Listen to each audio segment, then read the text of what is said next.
이게 오리지널 냉전이다 이거죠. 그렇죠. 그런데 지금 미중 사이의 관계와 갈등이 악화돼 가고 있지만 이 구도는 이 오리지널 냉전과는 많이 다르다. 다르죠. 예. 예를 들어서 어떤 게 다른 거죠?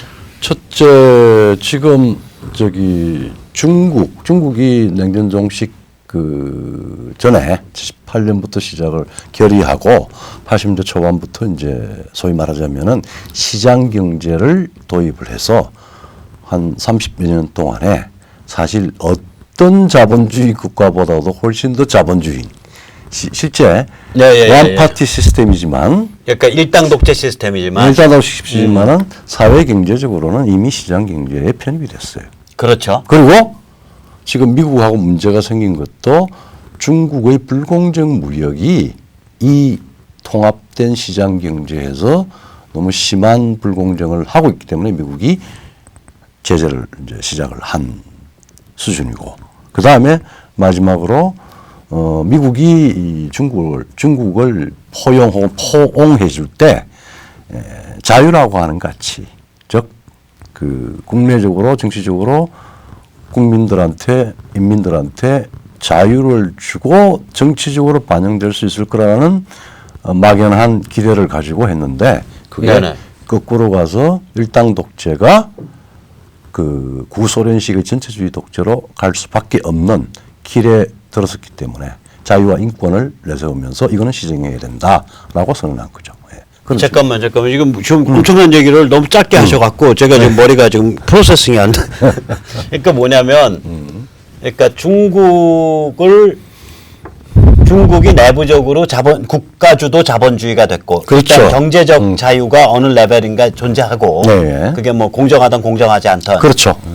그 다음에 중국을 미국이 80년대 들어서 세계시장 체제 안으로 안아들였고, 네, 그 세계시장 체제 아래서 중국이 세계의 제조업 기지로서 급속 번영했고, 예. 트럼프의 말에 따르면은, 이번 펜스의 말에 따르면 지난 17년 동안 중국의 GDP가 900% 그러니까 9배 증가했다. 그렇죠. 그러니까 이제 그렇게 됐고, 그러면은 그랬을 때 중국이 그렇게 됐는데, 그러면서 미국의 내심의 기대는 그렇게 국내적으로 자본주의 경제를 가고 국외적으로는 세계 시장에서 G2까지 성장할 만큼 그런 세계 시장 속에 제조업 기지 역할을 했으니까 너희가 좀 자유가 성장할 거다. 민주화 방향으로 갈 거다. 일당 독재가 아니라 좀 더 합리적인 방식으로.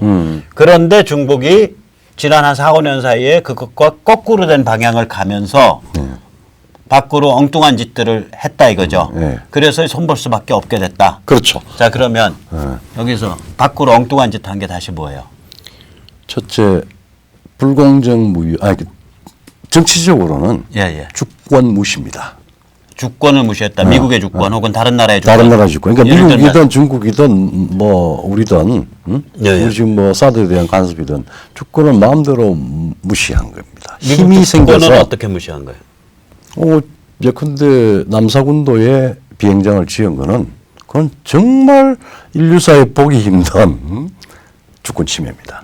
그렇죠. 그리고 두 번째, 대한민국의 사드 배치에 대해서 이런 방식으로 개입을 하고 자국에 지금 진출해서 자국에 그 직접 투자를 한 롯데를 반 잡아 죽였죠. 반 잡아 죽인 것도 아주 야만적으로 그렇죠. 한 것들. 그다음에 그 지금은 이제 후기 산업 사회를 지나서 정보화 혁명을 했는데 중국에서도 소위 말하는 인민들의 생활과 뭐 여러 가지 행동에는 정보화가 다 들어가 있습니다. 근데 정치적 의사에 대해서는 아주 치밀하게 그 말하자면은 통제를 하고 있죠. 그러니까 경찰 국가죠. OL 국가죠. 조지 오웰의 1984. 그게 이제 점점 심해지고 조금씩 있죠. 풀릴 수 있을 거라고 봤는데 거꾸로. 그게 이제 거꾸로 가고, 그래서 이제는 그 문제까지도 개입을 해야 되겠다는 겁니다. 즉 불공정 무역의 시정이라고 하는 수단은 결국은 자유화라고 하는 자유화의 요구까지 쭉 장기적으로 가는 장기적인 중국 체제의 전환까지 요구하는 방식으로 간다는 측면에서 냉전 시기 같이 완벽한 당구공과 당구공의 충돌이 아니라 계속 상호 침투라고 그러죠. 경제적인, 사회적인, 사람의 이동, 그다음에 경제의 이동 이런 것들은 서로 간에 약간의 이제 그 공정성의 확보를 요구를 하면서 진행이 되겠지만은 중국의 지금 1대1로를 통한 말하자면 주권의 침해입니다. 돈을 예, 예. 수단으로 해서 개도국이나 약소국에 대한 예, 예. 이제 주권 침해가 있고 그 다음에 이제 북한 같은 말하자면은 그 중국의 지배권을 훨씬 더 미국에 저항하는 이 방패를 만들어줄 시도를 했지 않습니까? 근데 지금 이제 북핵 문제가 되어서 그게 좌절이 될 가능성이 큰데 뭐 그런 식으로 해서 말하자면은 그 중국의 주권 침해, 그 다음에 불공정 무역, 그리고 궁극적으로 체제의 자유화라고 하는 부분이 이번에 표방이 됐고 이건 진행이 될 겁니다. 그거는 냉전 때의 그 총체적인 대립하고는 조금 다른 양상이고 조금 더 지켜봐야 될 상황 같습니다. 예, 그러니까 이제 다시 한번 다시 얘기를 하면 펜스 그 연설을 중심으로 만약에 우리가 개념화를 시키면 우선 첫째 불공정 무역과 그다음에 지재권 침탈, 지적재산권 침탈, 산업 스파이 행위, 네. 그다음에 첨단 기업 인수와 같은 경제적 침탈 행위. 예. 세계 경제 시스템에 대한 어그레션이라고 걔들은 표현하잖아요. 예. 세계 경제 시스템을 침탈하고 있다. 그렇죠. 예. 그다음에 두 번째는 그러니까 지정학적 그 목적을 위해서 남의 나라 주권을 유린하고 있다. 그렇죠. 예. 그러니까 지정학적 목적을 위해서 세계 지정학 군사 질서를 흔들고 있다. 그렇죠. 그게 이제 얘가 이제 북핵 키워준 거, 남사군도 해서 얘기한 거, 그다음 생각구 열도, 1대1로에 무슨 그 스리랑카, 파키스탄, 지부티, 뭐 예멘 후티 반군 이런 게 이제 줄줄이 다 거기 걸리는 거죠. 그다음에 세 번째가 뭐냐면은 저거예요. 미국의 국내 정치와 국내 여론을 조작하려고 시도해 왔다. 그렇죠. 그게 이제 막 광고 함부로 내고 네. 미국 그 대학가 흔들라 그러고 할리우드 흔들고 뭐 이런 작업들. 그래서 그런데 이 원인을 다 따지고 보니까 결국은 니들 내부가 일당 독재 공산당이 전체 국력 전체를 동원할 수 있는 국력 사유화 현상 때문에 일어난 일이다라고 보고 있는 것 같아요. 그렇죠. 이제 사유화 혹은 국력 사유화죠. 당이 국가 총력을 동원할 수 있는 시스템이 다시 말하자면 전체주의화죠. 그렇죠. 그러니까 이게 그 국력을 그 전체주의라고 하는 거는 사실은 최고 지도자가 전횡을 한다는 겁니다. 그렇죠. 그 밑에는 다 그 왕정하고는 다르겠지만은 아주 강한 비밀 경찰, 정보 조직, 군사력 그리고 생각과 이념의 일원화 통제. 근데 그 얘기 듣다 보니까 문재인의 로망이 그건 것 같아. 그래서 뭐 저 오빠 무지하게 섹시하네. 그런 흉악한 로망을 갖고 있네. 흉악한 로망인지. 지난번에 우리가 이야기할 때는 되게 이제 그 전체주의적 뭐 우리 일부 지금 한국의 지식인 그룹에서 대한민국은 탄핵전으로 해서 자유민주 세력과 전체주의의 대결로 가는 위험에 빠져 있다. 그게 헌정위기고 자칫하면 국가위기가 된다 그랬는데 헌정위기를 지나가지고 탄핵이 지나가고 박근혜 탄핵을 한 거는 박근혜 개인에 대한 부분도 있지만 사실은 자유민주주의 체제에 대한 탄핵이었어요. 그래서 국가 해체로 지금 가고 있는 중입니다. 그러니까 어제 같은 어처구니 없는 일이 일어났는데 그것의 결과는 저 생각에는 전체주의를 향해서 뭐 주체 사상파라는 게 전체주의에 대한 흠모를 하고 있는 친구들 아닙니까? 그 망상에서 빠져나오지 못하는 세력이고 지금 현재 문재인 정권은 대충 거기에 아무런 면역이 없는 세력이고 또 심하게 이야기하면은 아주 좋게 이야기하면은 평양 정권의 대리인으로 혹은 대변인으로 고든창은 간첩으로 표시가 되죠. 그러니까 아니 그 말씀 조심하셔야 돼. 고든창도 너 간첩이다라고는 얘기 안 했죠. 간첩일지도 모른다. 아니 그게 아니요. 간첩일지도 모르는데 간첩이든 아니든 간첩으로 간주해야 된다. 그럼 뭐 그럼요. 그거 다 사셔가지고 이번에 뭐 말이 다르고 달라요. 이번에 유럽 순방도 보면은 전부 자기들 편의대로 자기들이 이제는 모든 걸 다 권력을 다 장악을 했고. 잠깐만. 이번에 유럽 순방부터 다시 하세요. 내 목 때문에. 야, 다시. 이번에 유럽 순방. 네, 그 하죠. 이번에. 지금 이제 사실 우리 국민들한테는 아니 이번에 유럽 순방도. 이번에 유럽 순방도 그런 측면에서는 너무 교만해요.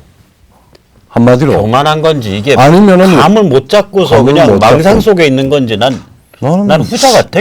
난 그분 보면 교만한 아니 것 그뭐 같지는 망상을 않아. 가지고 있으니까. 난 막- 그분이라고 얘기하면서 극존칭이야.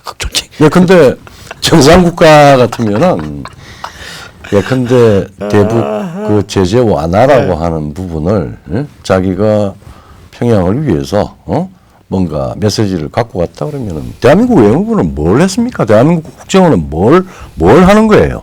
국내에서 손 떼고 이제는 국제 정보 활동을 한다고 그랬는데 그러면은 프랑스 외무성이나 프랑스 소위 정보 당국하고 여러 가지 협의를 했을 거 아니에요. 아니죠. 국정원의 정보 활동은 저렇게 되면 뭐냐면 제가 보기에는 어떻게 하면은 유럽에 가서 그 저기 뭐야 북의 그 저기 뭐지 저기 무기 저기 뭐야 그 저기 목록이나 무슨 사찰 수용 이런 거 없이 비핵화 진전 없이 어떻게 먼저 지금 문재인 정부의 목표가 그거 아니야. 그 비핵화 진전 없이 어떻게 먼저 제재를 완화시켜 줄 거냐. 거기에 관한 모든 정보를 수집하고 꾀를 내는 게 국정원이 된 거죠. 그렇죠. 하여튼 뭐 지난번에 그러니까 잘하고 계시는 거지. 우리 저 박성윤 주필께서 문재인 입법짓이 사실은 한국 문제를 쉽게 푸는 국제사회의 북한 핵 문제에 대한 네. 일치된 의견을 노출시켰습니다. 그렇죠. 그리고 문재인 대통령은 망상에 젖어서 굉장히 지금 뭔가 지시를 받거나 아니면은 자의적으로 빨리빨리 이 문제를 서둘고 있고 한다라고 하는 그 요소를 우리 국민들한테 아무리 그 기레기들이 이상한 그렇죠. 저기 보도를 해도 그 행동의 네. 그 앞뒤를 보면은 아 이건 잘못돼도 앞뒤가 안 맞는 일이구나. 네네. 우리 문재인 대통령은 평양만 보고 있구나. 그리고 뭐 국내 민생이 피폐해지던 그다음에 국제사회의 자유의 나침반으로 70년 동안 기적과 번영을 일으켜 온 지금 현재까지 대한민국을 다 파괴해도 괜찮다는 그런 편집정적인 북한 집착 이걸 보여준 거 아니에요. 예, 그러니까 아니 저는 그래서 그 공적이라니까 뭐냐면 얼마나 참 얼굴이 붓고 뭐 이에 그 임플란트도 많이 하셨다는데 잇몸이 다 다시 녹을 지경이라고 생각을 해요. 저렇게 노심초사하면서 그냥 온 지구를 튀어다니면서 북한을 너무 열심히 역성을 드니까 외국에 있는 사람들이나 미국에서는 야 저거 가만 내버려뒀다가는 그 남북이 짝짝꿍해서 친중 반미 코리아 연방 가는 거야. 저거 그러면 세계 질서가 왕창 흔들리는데. 예. 근데 저기 남쪽 그 휴전선 남쪽 대한민국 손보려 그러면 저거는 잘 사는 놈들이고 저기 규모가 커서 손 못 봐. 저건 복잡한 사회라서. 네. 그리고 언젠가 저기 내부에서 뭔가 자라나와서 자기를 정화시킬 거야. 네. 오케이 그러면 북쪽 손보지 뭐 이왕. 지금 그렇게 해서 북을 손보겠다고 확 문질러 버리면 누가 그거 왜 그렇게 문질렀냐고 날뛸 사람이 미국 안에 있겠어요? 프랑스에 있겠어요? 영국에 있겠어요? 독일에 있겠어요? 그 날뛸 수 있는 사람들을 문재인이 다 정리해 준 거예요 이제. 그래서 그걸 엄청난 공격. 그걸 조금 체계적인 네.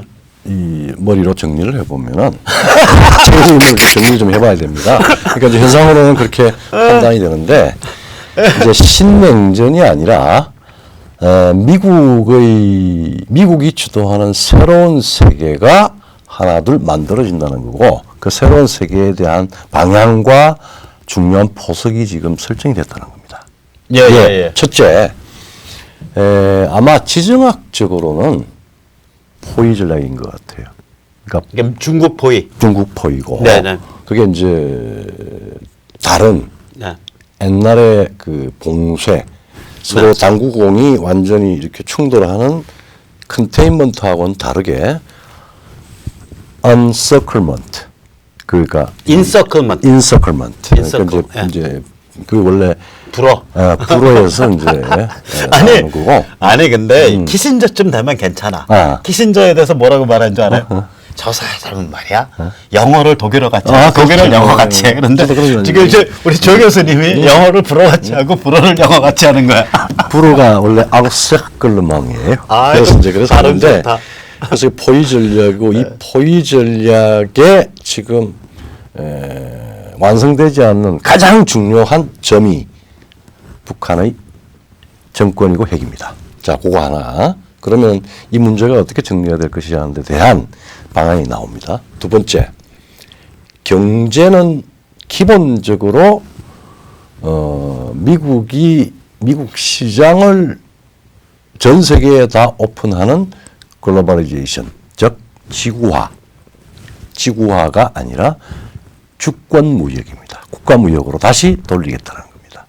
즉 마음대로 다, 즉 지금 이 정보 문명에 따라서 전 세계의 재화와 무역이 다 왔다 갔다 하는 건 오케이. 근데 그것을 관장하는 원칙은 글로벌리제이션이 아니라 지구화 원칙이 아니라 주권의 원칙이 first.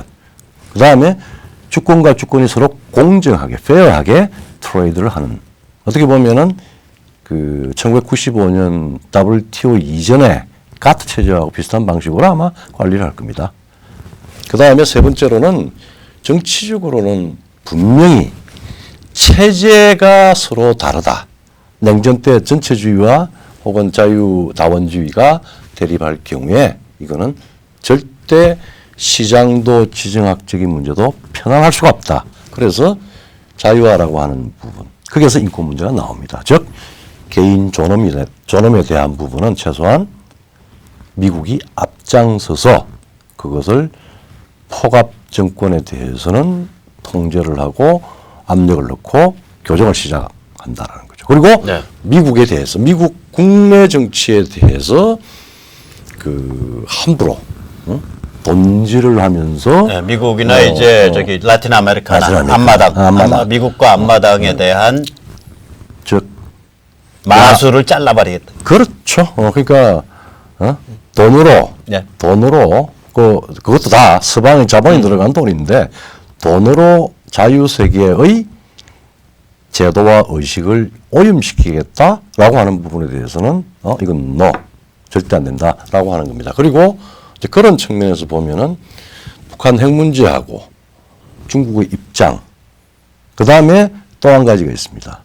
냉전 시기에 그걸 가지고 며칠 전에 그 볼턴이 러시아 가서 INF라고 중거리 근데 그건 좀 이따가 얘기해. 그런 부분 해서 이제 말하자면은 지금 우리가 뭐 대륙 연합이다라고 하는 조금 문제가 있는 세 국가, 아주 큰 문제가 있는 중국, 러시아, 북한 이 부분에 대한 그 전략적인 그 전략 무기에 대한 중거리 미사일에 대한 개입을 해서 새로 틀을 짜자라고 요구했습니다. 그건 아마 그 기본적으로 중국과 러시아에 대한 그 원인보다는 중국과 북한에 대한 제재 효과가 더 클 겁니다. 그럼요.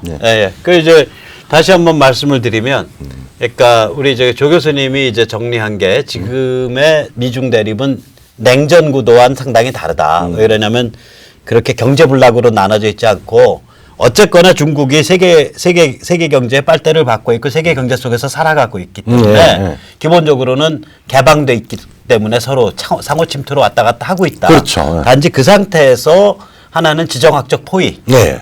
두 번째는 미국의 주권 공정무역 질서. 세 번째는 중국 내부의 자유화와 민주화. 그렇죠. 그 다음에 네 번째가 아까 새로운 그 군사 질서, 군사 균형 질서. 이러한 4개 정도의 원칙으로 중국을 목에 족쇄를 채워놓고 지금 버르장머리를 가르치는 중이다. 그 안에 이제 북한 핵과 북한 미사일이 그렇죠. 포함이 되죠. 근데 이제 그거에 대해서 제가 조금 부연 설명을 한다면, 그러니까 우선 다 좋은데 저는 이제 이 족쇄의 마지막 활용 점정이 북한 해방이에요. 뭐 저도 동의합니다. 왜냐하면 북한을 해방시켜가지고 북한의 2,500만의 짐승과 다를 바 없는 아우슈비츠의 죄수들로 하여금 굉장히 빠른 속도로 자유, 인권, 그 다음에 개인 존엄성, 그리고 공정시장 질서 이걸 향해서 그걸 원칙 삼아서 2,500만의 아우슈비츠의 짐승과 다름없는 죄수가 인간으로 거듭나는 그 모습을 한 몇 년 사이에 연출을 해버리면 중국인들의 그 정치 심리가 바닥서부터 흔들리죠. 그렇죠. 그러니까 이건 아주 중국한테는 정말 치명적인 정치 심리적 폭탄이 되거든요. 이건. 그렇죠. 그래서 그게 아마 그럴 거라고 생각을 하는데, 자 그러면 이제 우리가 이제 여기서 1부를 마치고 2부에서는 도대체 중국이 왜 저런 황당한 방향으로 갔을까? 그러니까 2012년 11월에 시진핑 등장 이후로 이 황당한 방향으로 간 거 아니에요. 그래서 그거를 2부에서 잠시 다뤄보시기로 하시죠. 그럽시다. 그럼 조금 이따 다시 뵙겠습니다. 네.